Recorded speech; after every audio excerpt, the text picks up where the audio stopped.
Allah Azza wa Jal created the human being with desires. And Allah talked about that in Surah Al-Imran. He said, زُيِّنَ لِلنَّاسِ حُبُّ الشَّهَوَاتِ مِنَ النِّسَاءِ وَالْبَنِينَ وَالْقَنَاطِيرِ الْمُقَنطَرَةِ مِنَ الذَّهَبِ وَالْفِضَّةِ وَالْخَيْلِ الْمُسَوَّمَةِ وَالْأَنْعَامِ وَالْحَرْثِ. Allah made for men, for instance, women desirable. He made children, having children desirable, and then having wealth and assets and businesses and investments that grow desirable, a beautiful ride desirable. These are things that Allah put inside the soul of human beings, inside our psyche. He programmed us to want these things. Other places in the Quran, He makes a list of things that people want. And today what I want to start with is a fundamental question. Why do we want these things? What is in our minds that once we have these things, what's going to come?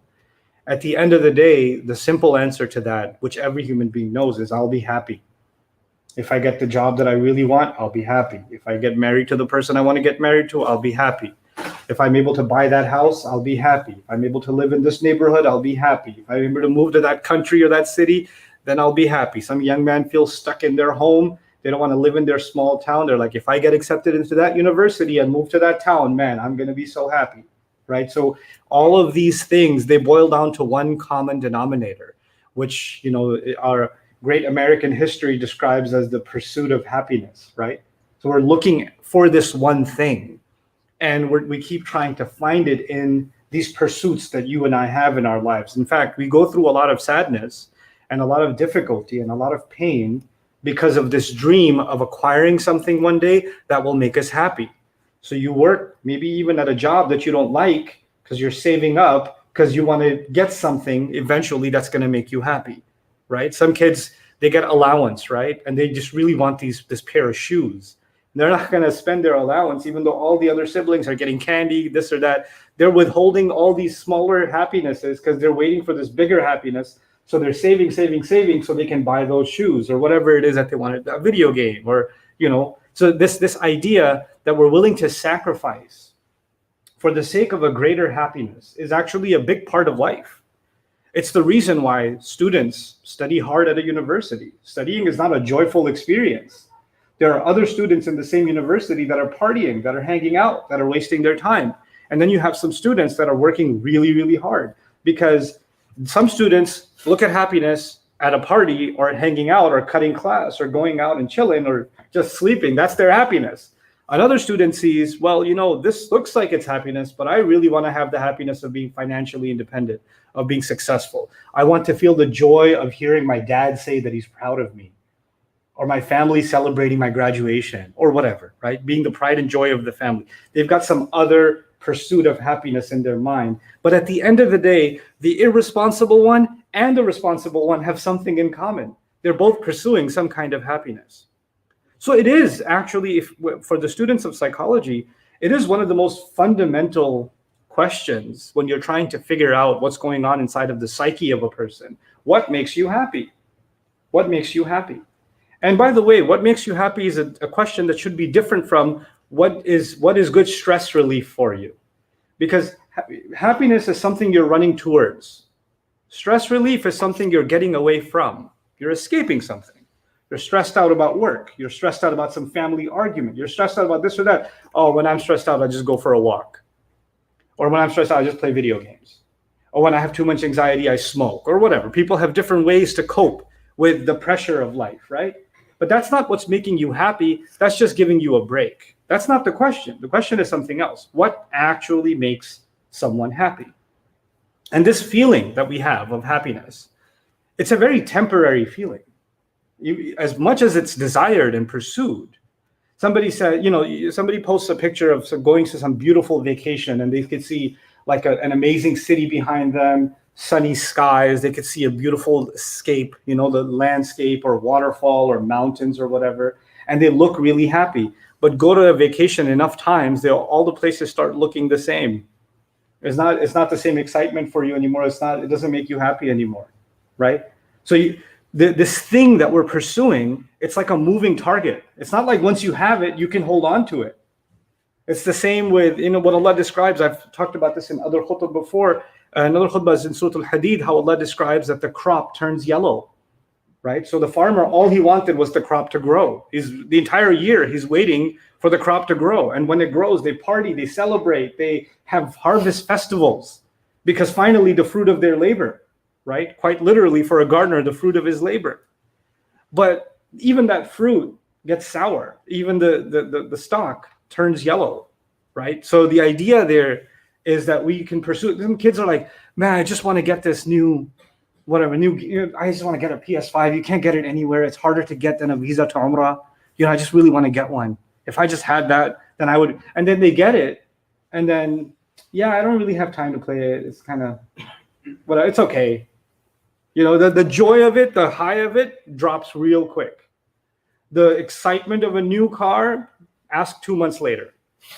That's 2 months later. The excitement of a new home, ask about a year later. The excitement of new clothes you got for Eid or something, or a present you got, ask a week later. The excitement drops. So this thing, the first point that I wanted to get across is this thing that is so fundamental to basically all of our pursuits. We have to be clear. I have to be clear about myself that it's not found in a thing, because the moment I have it, it moves on to something else. And then it becomes something else, and then it becomes something else. I can't hold on. I can't seem to hold on to this thing called joy. And because this is such a fundamental pursuit, and it's common to all of us, every one of us is human, every one of us wants to be happy. I would imagine that Allah will talk about it exhaustively in the Quran. How to become happy. How will you finally, and the Arabic word for happiness is sa'ada. And the Arabic word for overjoyed happiness, extreme happiness, is al-farh. So these words, you would think you'll find them all over the Quran, because Allah wants us theoretically to be happy, right? Because the promise of Jannah, the promise of all the rewards, even if it's not spelled out that way, obviously those things are there. Just even thinking about those things makes us happy. That's what Allah wants. But surprisingly, in the Quran, Allah does not talk about happiness much at all. In fact, barely at all. And there's only one place where Allah essentially says, and because of that, they should be happy. They should be filled with joy. فَبِذَلِكَ فَلْيَفْرَحُوا. It's just one place in the Quran, in the entire Quran, in Surah Yunus. So this, what Allah does for some subjects that are so vital and so fundamental, instead of spreading them out, He talks about it once. And this is Allah's way of telling us, what I have said here is enough for you to understand all you need to understand about this topic. So for instance, He did that with fasting. Allah didn't talk about fasting in the Quran all over the Quran. He talked about it in one place, one time. And that's it. That's all you need to know. Compare that with something like taqwa. Taqwa, He talks about in the Quran over a couple of hundred times. Why? Because you can understand it from this point of view. You also can come at it from this point of view, this point of view, this point of view. There's lots of things you can learn about taqwa. It's a big thing. And you can acquire it in many, many, many different ways. And it can come to you. You can be tested with your taqwa in many different ways. So Allah addressed it in many different ways across the Quran. But when it came to something so, what you would think He would talk about over and over again, happiness, like I said again, just this one place in Surah Yunus is fundamentally where He says. The word sa'ada is used, but here, essentially, this is the place that Allah says, this is Allah's commentary on happiness itself, right? This is Allah's commentary on it. And He didn't just comment on it. He actually said, this is ayah number 58, by the way, and ayah number 58 is the answer, is the conclusion to ayah number 57, actually. So here He's commenting on happiness, but the building blocks, what makes up happiness, isn't the ayah before it.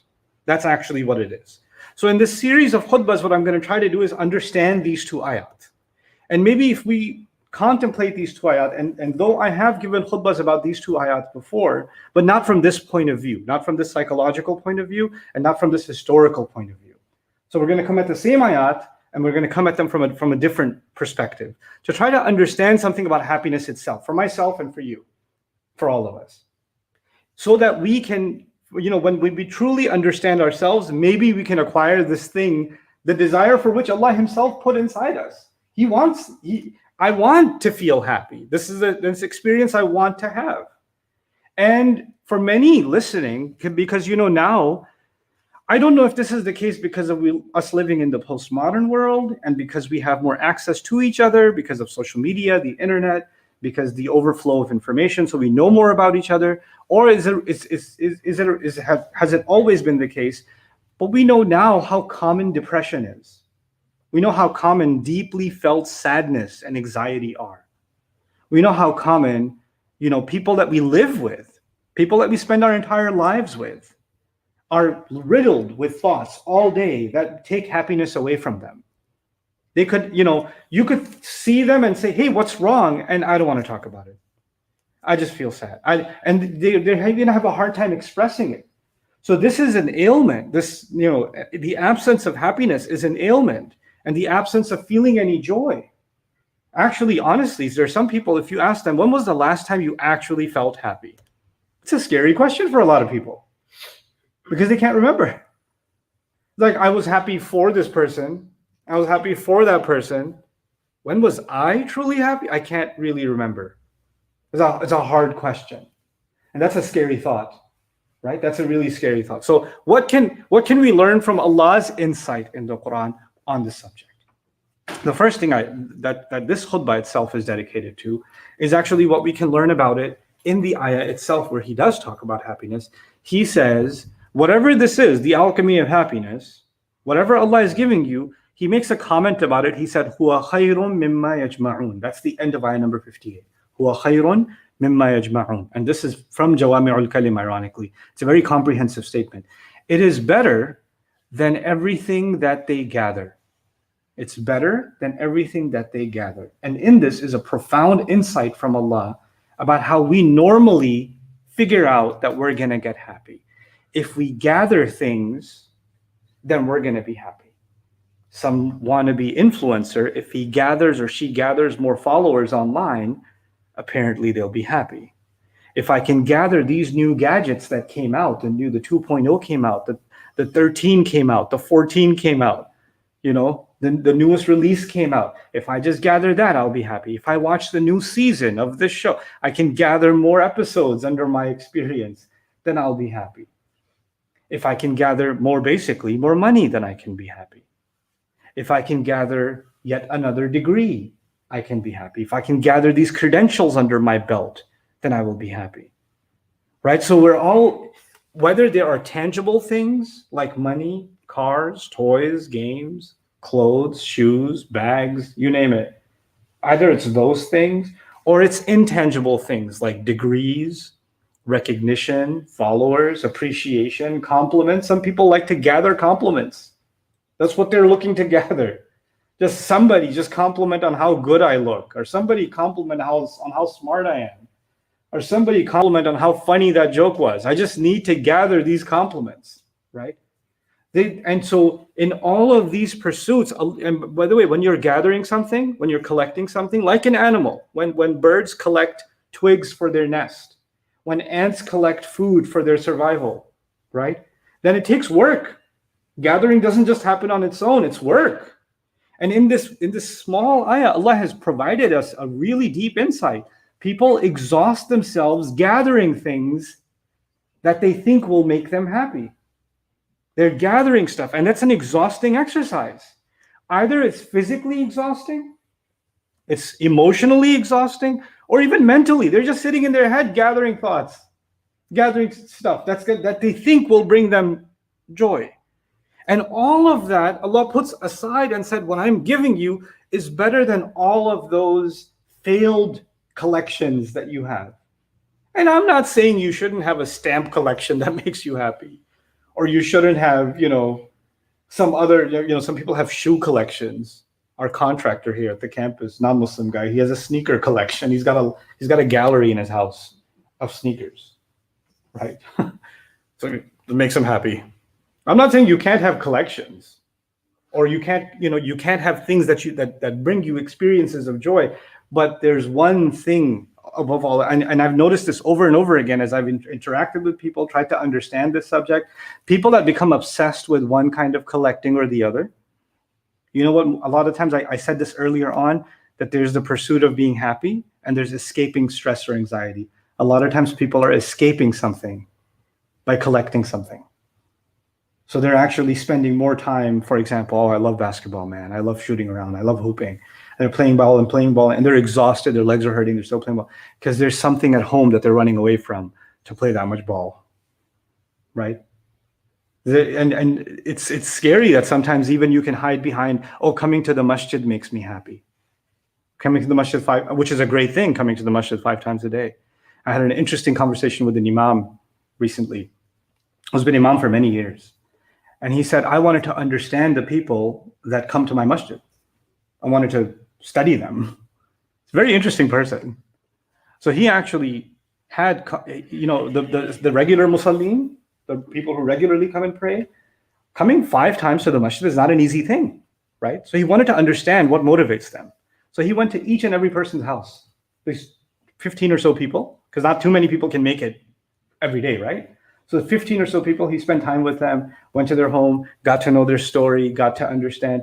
And 14 out of 15 were getting away from something. Somebody's family member had died.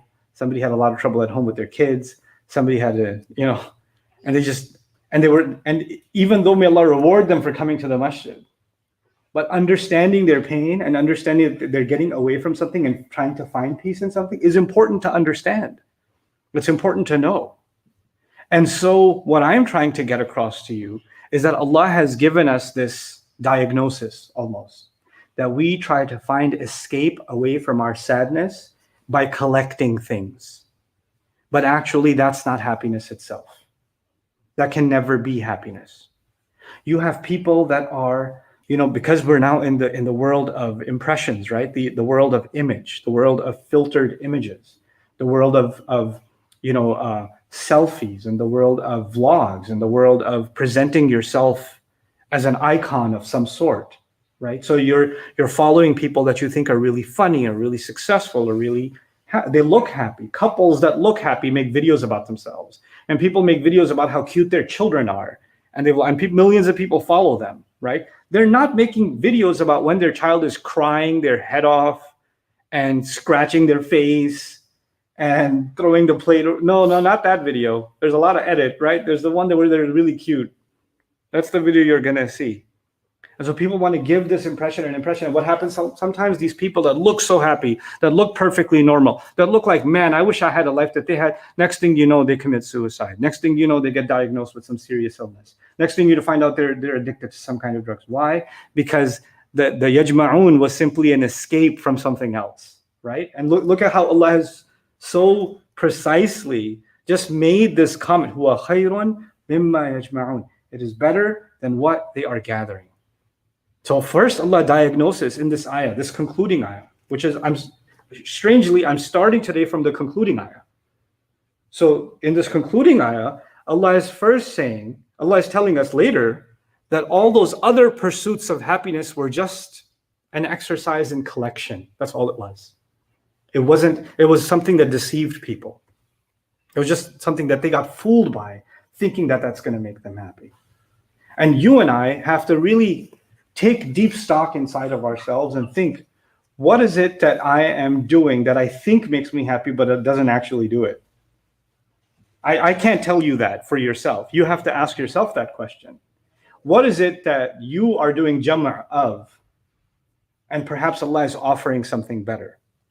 You see, and this is my concluding comment for today's khutbah for you, is that Allah Azza wa Jal in the Quran, He has given us halal and haram, definitely. He's given us some advice on what to do in our homes. He's given us some guidelines on how to spend our money. He's given us guidelines on how to earn our money, on how to do business. He's given us guidelines on how to interact with each other, how to deal with family. He's given us all kinds of guidelines of do's and don'ts. But those do's and don'ts, you can think of them as the items sitting on top of a table. But you have to have the table first, the basis on which all the food sits. The basis of it is a way of thinking. There's a certain kind of thought process. There's a certain kind of personality, a certain kind of outlook on life that Allah builds in the Quran. And when you build that kind of outlook, then all of the instructions that are on top make sense. Then they actually, you will see, and I'll try and explain over the course of the next few khutbahs, then those instructions actually bring you happiness. And without that basis, without the right thought process, those same instructions from Allah, the same instructions of halal and haram and fard and wajib, all of those instructions, they become something that tightens the chest, that become discomfort, that become difficult. Isn't it true that two people can be sitting at the same exact table, they're eating the same exact meal, but one of them is really happy, one of them is really upset? Because it's the same delicious food, and they both love the same food. The food isn't any better or worse. The temperature in the room isn't any better or worse. Physically, they're not going through, one's going through pain and one's not. But one has something on their mind, one has something going on in their heart that's taken the joy away from eating. Isn't it? There's a mindset. They're in a different place mentally, even though physically they're in the same place. Biologically, they're experiencing the same thing. Their taste buds are experiencing the same thing. In fact, forget two people, even you yourself. You could be in a certain place mentally, and the same activity will bring you happiness. You'll be in a good mood, and you're in a different place mentally, and that same activity does nothing for you. Like, I'm not in the mood. I don't feel like it. I don't want to do this, right? So that mindset is what Allah is helping us configure in ayah number 57 of Surah Yunus. And that's what we're going to spend time understanding. Then we get to فَبِذَلِكَ فَلْيَفْرَحُوا. That's what Allah Azza wa Jalla is going to unlock for us in this remarkable ayah. So I wanted to